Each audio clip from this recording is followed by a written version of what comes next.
Hello guys, ನಾನು ಇವತ್ತು Mangaluru ಸ್ಟೈಲಿಯ chicken ಸುಕ್ಕ powder ಹೇಗೆ ಮಾಡುವುದು ಅಂತ ತೋರಿಸ್ಕೊಡ್ತಾ ಇದ್ದೀನಿ. ಇಲ್ಲಿ ನಾನು 5 kg ಚಿಕನ್ಗೆ ಪೌಡರ್ ಹೇಗೆ ಮಾಡುವುದು ಅಂತ ತೋರಿಸ್ತಾ ಇದ್ದೀನಿ. ಇದಕ್ಕೆ ಏನು ಆಯಿಲ್ ಹಾಕದೆ ಡ್ರೈ ಆಗಿ ಉರಿಬೇಕು.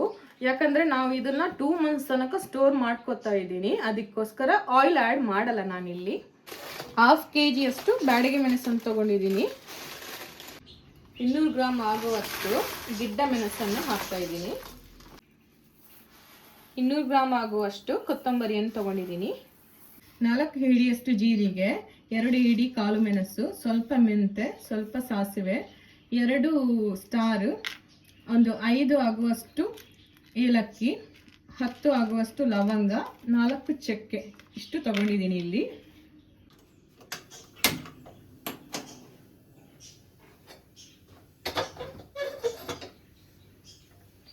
ಬಾಣಲೆ ಸ್ವಲ್ಪ ಬಿಸಿ ಹಾಕಬೇಕು. ಬಿಸಿ ಆದಮೇಲೆ ಫಸ್ಟಿಗೆ ಬ್ಯಾಡಗಿ ಮೆಣಸು ಮತ್ತು ಗಿಡ್ಡ ಮೆಣಸನ್ನು ಹಾಕಿ ಫ್ರೈ ಮಾಡಬೇಕು. ಆಗ್ತಾ ಇದೆ, ಬಿಸಿ ಆಗ್ತಾ ಇದೆ.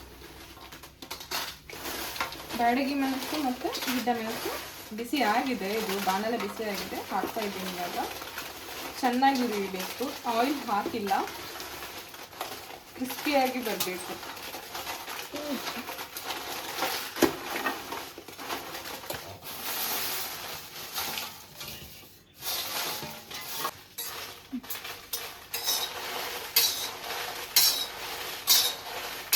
ಎರಡು ಸೌಟು ಹೀಗೆ ತಗೋಬೇಕು. ಯಾಕಂದರೆ ಹುರಿಲಿಕ್ಕೆ ನಿಮಗೆ ತುಂಬ ಈಸಿಯಾಗಿ ಆಗುತ್ತೆ. ತುಂಬ ಕಾಯಬಾರ್ದು, ಹೀಗೆ ಮಗ್ಸ್ತಾ ಇರಬೇಕು. ಜಾಸ್ತಿನೂ ಇದಾಗಬಾರ್ದು, ಕಮ್ಮಿನೂ ಆಗಬಾರ್ದು. ಯಾಕಂದರೆ ಮೀಡಿಯಮ್ ಆಗಿಬಿಟ್ಟು ಹುರಿಬೇಕು, ಕ್ರಿಸ್ಪಿಯಾಗಿ ಬರಬೇಕು ಮಾತ್ರ. ಇವಾಗ ನೋಡಿ ಕ್ರಿಸ್ಪಿಯಾಗಿ ಬಂದಿದೆ. ಒಂದು 5 to 6 minutes ಅಷ್ಟು ಫ್ರೈ ಮಾಡಬೇಕು. ಹೀಗೆ ಲೋ ಫ್ಲೇಮಲ್ಲಿ, ಸ್ವಲ್ಪ ಲೋ ಫ್ಲೇಮಲ್ಲಿ ಇಡಿ, ಇಲ್ಲಾಂದರೆ ಫುಲ್ಲು ಕಣಚಿ ಹೋಗುತ್ತೆ. ಲೋ ಫ್ಲೇಮಲ್ಲಿ ಇಟ್ಟು ನೋಡಿ. ಇವಾಗ ಸ್ವಲ್ಪ ಕ್ರಿಸ್ಪಿಯಾಗಿ ಬಂದಿದೆ, ಬಿಸಿ ಇದೆ. ಇಷ್ಟು ಸಾಕು, ಕ್ರಿಸ್ಪಿಯಾಗಿ ಬರಬೇಕು. ಯಾಕಂದರೆ ನಾನು ಆಯಿಲ್ ಹಾಕದೆ ಇಲ್ಲಿ ಮಾಡ್ತಾಯಿದ್ದೀನಿ. ಸೊ ಅದಕ್ಕೆ ಕ್ರಿಸ್ಪಿಯಾಗಿ ಆಗಲೇಬೇಕು. ಇಲ್ಲಾಂದರೆ ಮೆದುವಾಗಿ ಆದರೆ ನಿಮಗೆ ಪೌಡ್ರು ತುಂಬ ದಿನ ಬರಲ್ಲ, ಅಂದರೆ ಕೆಡುತ್ತೆ, ಸ್ವಲ್ಪ ಬೇಗ ಇದಾಗುತ್ತೆ, ಫಂಗಸ್ ಥರ ಎಲ್ಲ ಬರುತ್ತೆ. ಸೊ ಹಾಗಾಗಿ ನಾವು ತುಂಬ ಕ್ರಿಸ್ಪಿಯಾಗಿ ಮಾಡಿಬಿಟ್ಟು ಒಂದು 2 months ತನಕ ಸ್ಟೋರ್ ಮಾಡಿ ಇಟ್ಕೋಬೋದು. ಸಾಕು, ಇಷ್ಟು ತುಂಬ ಕ್ರಿಸ್ಪಿಯಾಗಿ ಬಂದಿದೆ, ಸಾಕು. ನೋಡಿ ಇಲ್ಲಿ ಸಾಕು, ಇಷ್ಟು.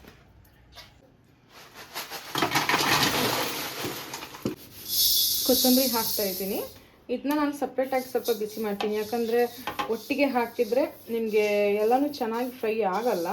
ಅದಕ್ಕೋಸ್ಕರ ಇದನ್ನ ಸಪ್ರೇಟಾಗಿ ಫ್ರೈ ಮಾಡ್ತಾ ಇದ್ದೀನಿ. ಕೊತ್ತಂಬರಿ ಸ್ವಲ್ಪ ಲೋ ಫ್ಲೇಮಲ್ಲಿ ಇಟ್ಬಿಟ್ಟು ಫ್ರೈ ಮಾಡ್ತಾಯಿದ್ದೀನಿ. ಇದು ಸ್ವಲ್ಪ ಹೊತ್ತಾದ್ಮೇಲೆ ಪಟ್ಪಟ್ಟ ಅಂತ ಅನ್ನಬೇಕು. ಪಟ್ಪಟ್ಟ ಅಂತ ಅಂದಾಗ ಕಾದಿದೆ ಅಂತ ಅರ್ಥ. ಸ್ವಲ್ಪ ಉರಿ ಜಾಸ್ತಿ ಇಡ್ತಾ ಇದ್ದೀನಿ.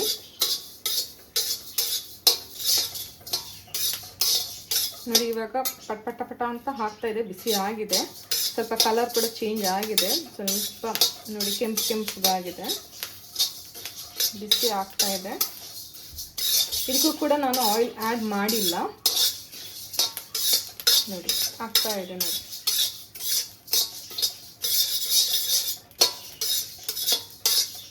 ತುಂಬ ಕಾಯಬಾರ್ದು, ಕಪ್ಪಗಾಗಬಾರ್ದು. ನೋಡಿ ಸಾಕು, ಕೆಂಪಗಾಗಿದೆ.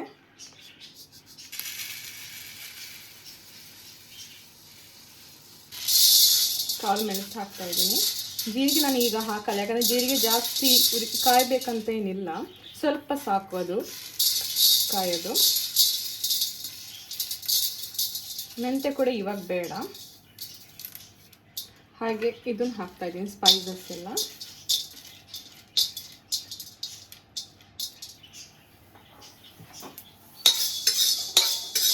ಚೆನ್ನಾಗಿ ಹುರಿಬೇಕು.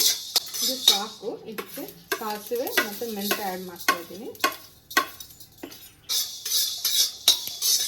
ಇದಕ್ಕೆ ಇವಾಗ ಜೀರಿಗೆ ಜಾಸ್ತಿ ಏನು ಬೇಡ, ಸ್ವಲ್ಪ ಹುರಿದ್ರೆ ಸಾಕು.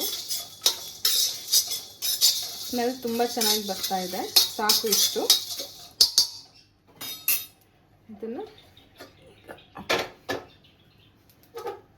ಬಿಸಿ ಇದೆಯಲ್ಲ,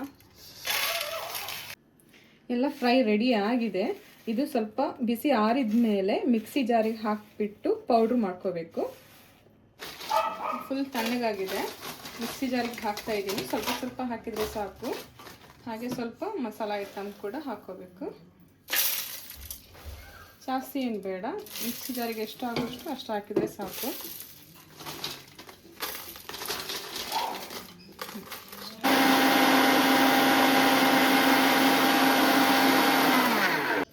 ನೋಡಿ, ಇಷ್ಟು ಪೌಡ್ರು ಹುಡಿಯೋದ್ರೆ ಸಾಕು.